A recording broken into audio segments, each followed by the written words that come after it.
Яз җитүгә иң күркәм бәйрәмнәрнең берсе халыкара хатын-кызлар көне 8 мартка әзерләнә башлыйбыз.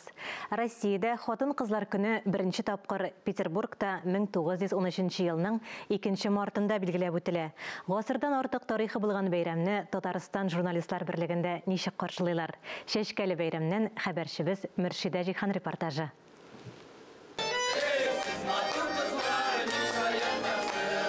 Урамда яз җилләре исә башладымы, хатын-кызларга аерым игътибар бирелә башлый. Татарстан журналистлар берлегендә дә ел саен гүзәл затларга багышлап әнә шундый хисләрдән күңел ташырлык бәйрәм үткәрелә. Журналистикада ул хәзер хатын-кызлар профессиясе күбрәк. Шуңа күрә алар безнең төп таяныч, аларның безнең төп эшләүче кешеләр. Без алар янында менә булышып кына йөрибез.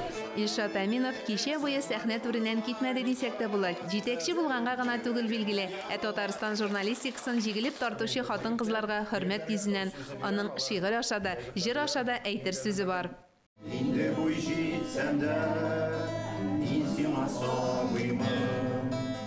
Татарстан дәүләт телерадиокомпаниясенең бер юлы 4 хезмәткәре өчен әлеге бәйрәм икеләтә истәлекле. Аларга журналистлар берлеге әгъзасы таныклыгы тапшырылды. Чын күңелдән хезмәттәшләребезне котлыйбыз.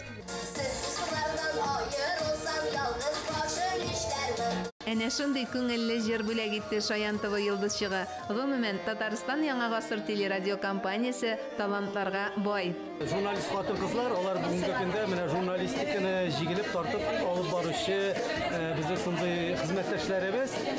Бик авыр хезмәт. Мин аны үземнән гаиләдән беләм, чөнки хатыным да шул тармакта эшләгәнгә күрә, ни дәрәҗәдә гаиләне дә алып барырга кирәк. Һәм дә менә шушы хезмәтне дә җиренә җиткереп үтәргә кирәк. Шуңа күрә мин аларга чын мәгънәсендә алар алдында башлыйм. Барлык гүзәл затларны да ихлас белән тәбриклим. Язның беренче бәйрәме мөбарәк булсын. Илләребез көннәребез тыныч булсын.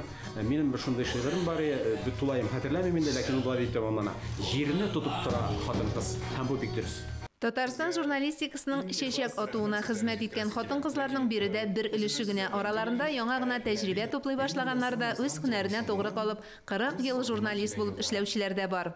Бүген шулкадәр булган бәйрәм, ул көтелмәгән булды минем өчен. Чөнки безнең каләмдәш егетләребез арасында да сүзгә генә түгел, җырга да, гармунда уйнарга да, башка уен коралларында да уйнарга сәләтле каләмдәшләребез бик күп икән. Тимә дә бүләк, дия дә бүләк диләр. Озак еллар авыл офыклары газетасын җитәкләгән Вазыйх Фатыйхов махсус шигырь иҗат итеп килгән. Мин чыннан да менә бу шигырьне бүген генә язып иртә белән язып бетердем. Шуңа күрә мин аны хәтердә тотып алмыйм инде.